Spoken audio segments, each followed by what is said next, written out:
মদিনার বাজার দিয়ে নবীজি যাচ্ছেন, নবীজির একটা ওট পছন্দ হয়েছে, তো নবী ওটের মালিকের কাছে গিয়ে জিজ্ঞেস করলেন, ভাইয়া এই ওটটার দাম কত? ওই দামাদামি হলো, নবী সে দামে কিনতে রাজি হলেন, কিন্তু নবীর কাছে তখন অর্থ ছিল না। তখন নবীজি ওনাকে বললেন, আপনি আমাকে ওটটা দেন, আমি এখনই গিয়ে আপনার সেই প্রাপ্যটা পাঠিয়ে দিচ্ছি। ওটের মালিক ওনাকে ওটটা দিয়ে দিলেন। আশেপাশে যারা ওটের মালিক ছিল সবাই জিজ্ঞেস করতেছে, এই পাগলা, তুমি কি যাকে ওট দিয়েছো তাকে চিনো? বলে যে না। নাম জানো? বলে যে না। পরিচয় জানো? বলে যে না। ঠিকানা জানো? না।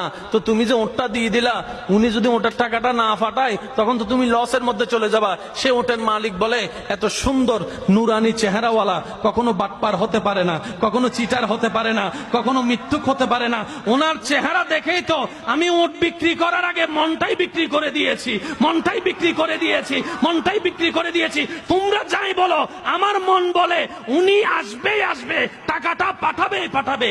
এই কথা বলতে না বলতে কিছুক্ষণ পরে নবীজির একজন সাহাবা এসে বলছেন, একটু আগে একজন ওট নিয়ে গিয়েছেন কাছ থেকে, ওটের মালিকটাকে একটু দেখতে চাই। উনি বলে যে আমার থেকে।